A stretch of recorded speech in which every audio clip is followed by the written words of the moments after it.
Just a minute, please. I have to start. Oh, okay, it works. So, All right. Good. I have a first question to you. We want to ask you, like, Hmm. music came into your life. Probably you remember some exact moments in your childhood, or probably when you were a really not so little boy, but I mean probably 15 years, 16 years, or something like that. But how it came into your life? How did you realize that music is here in my life? So, Well, actually, I can go back to about 3 years old. wow. Yeah. So, my mom said that when I was two, that I used to stand in front of the TV and conduct with Arthur Fiedler and the Boston Pops, which was a show on PBS when I was a baby. And it was basically every week they had, a symphonic, a classical music concert. Wow. And the conductor was Arthur Fiedler. So when I was three, so I don't remember that, I was two, but when I was three, I remember listening to Peter and the Wolf, and said Ah. I wanted to play the instrument that was the grandpa, which Uh-huh. is the bassoon. And so I ultimately ended up playing the bassoon. I started the bassoon the same time I started playing bass, which was when I was about 12. About 12. Uh-huh. Yeah, but I had been, music had been my life since I was about 8 years old. I started clarinet and was always playing music at about eight on. But okay, then may I ask a question? Why exactly fagotta or bassoon, or how to say it in English, and now bass guitar? Yeah, faggot or bassoon. Yeah, I just love the sound. I mean, it has this really kind of. I like lower, instruments with a lower pitch. I like to play low instruments, and it just has this really kind of. It's unique. Um, it can be really dark or it can be really light. So it has a lot. The bassoon itself as an instrument has a lot of expressive capacity. Uh-huh. Um, and so I just fell in love with the sound. Okay, but do you think is there any person whom you really admire who inspired you that time and who, let's say, set you on some kind of creative path? Sure. When I started playing bass, I actually had seen a movie called The Blues Brothers. I don't know if you've ever seen that movie. Oh, of course, yes. Okay, good. So I fell in love with the bass guitar at about 10 or 11 after seeing that movie and Donald Duck Dunn. And so I really became interested in playing the bass guitar. And then I taught myself by playing Geddy Lee and Rush.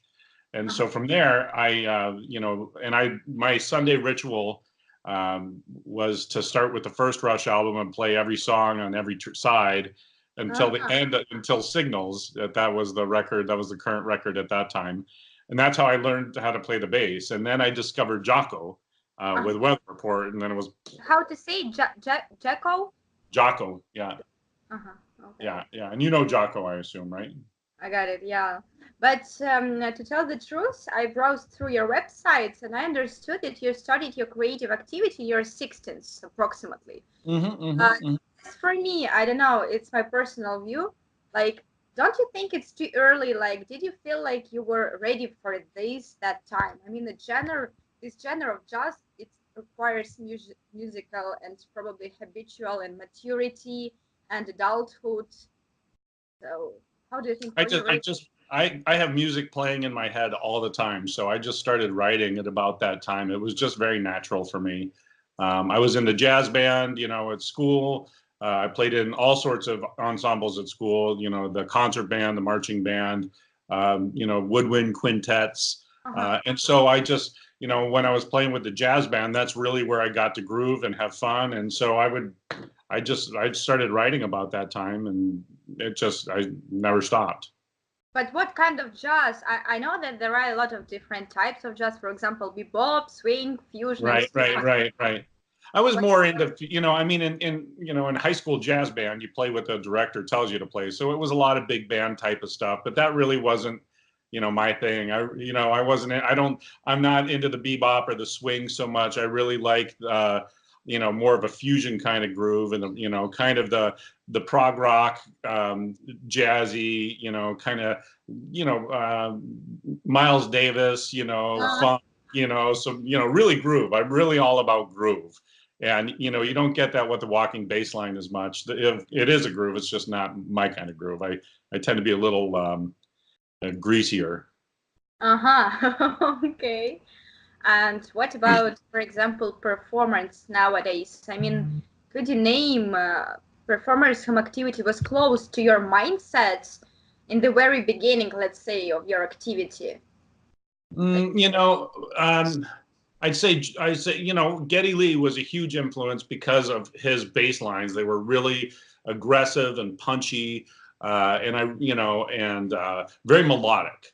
And then Jocko, again, with Weather Report, had this very melodic, very aggressive, almost like a punk rocker kind of style and approach to the instrument. He was like the Jimi Hendrix of the bass for us. And then I discovered John McLaughlin when I was 18. And that was just that introduced me to the Indian music and Indian fusion, which is what I had kind of been seeking in my soul for all of those years up to then. And as soon as I heard Indian music, it was like, oh, this is it. This is where I'm supposed to be. So John McLaughlin, I'd say, was really, one of the major influences in my musical direction. All the other musicians I talked about were really influences with the bass. But the way John McLaughlin composed for Mahavishnu Orchestra or Shakti really resonated with me as a composer because there's, complicated and, very fast and, opportunity for, a world music or an Indian sound as well as a more fusion sound. And then lots of improvisational interplay between the musicians, which is consistent with classical Indian music as well as jazz. So when you get into classical Western music, they don't like to improv, but in classical Indian music, it's almost all improv. Yeah. So John McLaughlin was kind of that huge catalyst into the Indian music world for me. Okay, but then my personal question, if we're talking about the identification of yourself, what would you say? You're a musician or you're a composer first? A musician or a composer or a performer or composer? Or a performer, definitely. So. Well, I guess, I've always been a performer and I've always been a composer. I think I'm a pretty good bass player. I'm not the greatest bass player, but I think where I'm different as a composer. So if I were to say which one am I better at, I'm probably better as a composer. I have a very different kind of style than anybody. I've kind of shunned the classical, scholastic kind of approach to Indian music, and it's a very, very beautiful style of music, but it's very, very complicated. And they usually start at like 3 years old, and they play all day, every day from when they're 3. And by the time I fell in love with it, which was about 18, I figured maybe I'm a little late. And I'm I like funk, So I've always been a kind of a fusion artist, and I kind of embrace that. And so I'm influenced by what I hear, not what I study. And, in that way, I've been able to listen to Middle Eastern music or flamenco, Persian music, all the, Eastern European, music from the Balkans, and Eastern Europe and the Soviet Union or Russia. They're all very different from Western music. The scales are different. The approach is different. And I've always resonated more with those kind of world sounds than I do with like rock and roll or anything that's kind of pop. So. But as I understood from words from my colleague, you have some kind of passion of modification your own instruments. Right. I just want to ask, how did you make them unique? Well, again, I just let's say with John McLaughlin, he had an instrument. He has a guitar back in the Shakti days that the wood was scalloped between the frets to make it more like a sitar, and it had a different sound. And so I took my Geddy Lee bass and I turned it into kind of an electric sitar type of instrument. And it was just because I just wanted to do it, and I just did it, So I had I had purchased a 6-string bass on eBay for just a couple $100. It wasn't a very good instrument, but I hadn't been playing a fretted instrument because I had the sitar bass and then I had my fretless. And at that time, it was a 5-string fretless Rickenbacker. And so when I got the 6-string, I loved having that extra range to be able to go up to that next high string as a soloist or playing chords or harmonics or whatever. And then I felt like, okay, I need a 6-string fretless, and then discovered the 7-string fretless. Oh, really? 7th? I play a 7-string fretless, yeah. And so I actually bought the body and the neck on eBay. They were totally stripped, and I rebuilt it, and you know, I pulled the frets and I made it a fretless, and I hand carved the ohm symbol into that, and started playing that and started doing YouTube videos and that kind of thing. And then Conklin Guitars saw my work and reached out to me, and that's how I became a Conklin artist. And we developed the ohm bass, which is the bass they built for me that I play now. But again, it's a 7-string fretless, and 7-string, they go more. You can go 10, 12 strings. 7's a good number for me because as you get wider on the neck, there's more strings you have to dampen, otherwise they make noise, right? And so 7 for me is a really good number, and it's been working pretty well so far. Okay. Also, I have a question about the project Deep Energy Orchestra. Right. And I'm going to ask you, how did this project appear, and our participants of this project are going to collaborate after? I mean, is it possible to expect something more than playing with friends? Absolutely. So I'll start with how it started.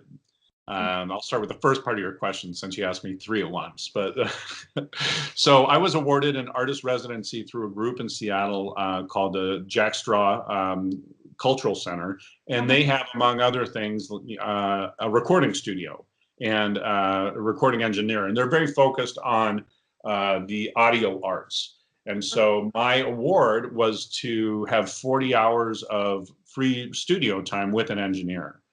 So I started putting my people together. I had worked with Selva Ganesh, who plays with Shakti, the Indian percussionist, who's just world famous and so amazing. And he said, yeah, of course, I'd love to be on your project. And then as soon as he was on board, people like Trey Gunn from King Crimson hopped on board. I had connected with Radhika Iyer, the 7-string electric violinist, on that project on Facebook. She flew up from San Francisco. And then I put the string group together from local classical musicians. And we had a rehearsal on Sunday. So everybody flew in on Sunday. We had a rehearsal Sunday. We set up in the studio on Tuesday. We recorded Wednesday and Thursday, had a live performance on Friday, and that was it. That's everything. And that's how we created that whole record, was just with 2 days in the studio and 1 rehearsal. And so during the project, Selva's like, dude, we got to take this to India, and then Trey's like, dude, we got to take this to Europe. And so the record was released. It's been very, very well received. I think I'm at 48 international reviews that are all really positive. Yeah, it's been really, really exciting. And from this record, I was just approached in September by the Seattle Metropolitan Chamber Orchestra to score my music for their orchestra. So in February, we had 2 concerts, sold out shows here in the Seattle area, with a 13-piece chamber orchestra and my group, which also included this time a phenomenal guitarist named Fareed Hawk, who is playing Fareed Hawk, and he plays with Billy Cobham right now, but he was playing with Sting when he was like 18 years old. Yeah, he's an amazing guitarist. He's a prodigy. So we just recorded the second Deep Energy Orchestra record while he was in town. So we did this concert. I have live footage. I'm mixing audio and video from the concert with the chamber orchestra now. And then we also recorded our next CD, most of it, while we were in town. So we should be releasing the second CD this October or November. And I'm working with the label right now to kind of set that timeline. Okay. So we really need to expect something more from this Oh yeah, yeah, you collaboration. definitely. It's in process. We're working on it. Hmm. And Okay. Also, by we I mean me, because yeah. Sorry. I got to do it all myself at this point. I have a special question from the director of radio station Urban Okay. World, and it sounds like this: like, unfortunately nowadays there are not so many platforms where you can discuss, let's say, clever music. Right. And what methods do you use to promote your personal activity? I'm not necessarily that great at it. I do Facebook and YouTube. Um, I just started an Instagram account, this last year. I'm never on it. I don't really like doing that part. I mean, I've been a promoter before. It's hard to promote my own stuff. It feels, you have to, right? That's part of the Yeah. job. But it's like, hey, look at me, look at me. Hey, listen to my music, listen to my music. It's like, But I there's mean, there's so much ego involved in it. I mean that nowadays radio waves, TV channels, also Instagram, Facebook, and YouTube, they are full of pop music, right? Right, But right. I just want to understand, what do you think? Why there is a big amount of music around? Like, it's so tasteless. Like, It's good and bad. I mean, when I started, it was really hard to get in the studio. It was very expensive. So only people who either had a lot of money or who were really good were able to afford to record records. Well, mhm. now everybody, I built a studio for a guy when I was 18, 19 years old, Oh, and it was huge. And I mean, it had 30 keyboards, it had 64 tracks. I have all of that same recording studio in my laptop and my mixer. So what used to be really a huge deal, everybody can now record. And so that's great. It gives people this opportunity to be creative, right? They have the tools now, yeah. but it also means that there's a lot of mediocre content and that people put out, and that's okay too. It's great that people have that opportunity. It's better than if they didn't, right? But I'm not sure how people sort through what's good and what's not. And I'm plugged in with a lot of the bass community on like Facebook, and so I have I guess a small fan base or people that know me, and when I release a new video or something, they're excited about it and they share it. And sometimes it does really well, and sometimes it doesn't. But it's hard to get noticed. And like I said, I'd rather put my attention into just creating beautiful music in the studio and less so on hey, look at me, listen to my stuff. If people like it, that's great. I love that you guys like it. And I'm getting interviews. I just had a big feature in Bass Player magazine, so obviously somebody likes it, and they're talking about it. So that's all great. But I hope it's based on the merit of the music and not me saying, hey, look at me, listen to my stuff, because that's not what I like to do. Oh, by the way, do you have any favorites among the pop artists nowadays? Among the what? No, Among pop artists? among the pop artists, like, I don't know, probably Lady Gaga or someone. No, I don't listen to anything really with words except like Daka Braka. Do you know Huh? Daka Braka? Oh, Yeah, oh, you see, like I'm a huge Daka Braka fan. So I'll say Daka Braka. I got it. Yeah, yeah. Probably I would like to ask you, would you like to wish something, for example, for musician beginners, like person who just are going to start their creative activity, something like that? Sure, sure. I mean, it's about listening. It's about being open, to, music as any art form is endless. You can go in any direction. You can go as deep as you want. You can be as shallow as you want. Um, so my recommendation is to listen to a lot of stuff and really find, what it is that speaks to your heart and your soul. And that, if you follow that love and that passion for that sound, whether it's, death metal or whether it's classical music, if it speaks to your soul, that's what's really important. And then make it your own, right? Grow within the genre that turns you on. So that would be, and in terms of practicing, it's just practice, just lots of hours of practice. Focus on good technique when you're starting, so you don't have to unlearn. So be mindful of your technique and listen to a lot of stuff. Yeah, okay. Okay, thank you so much. I'm going to stop the record.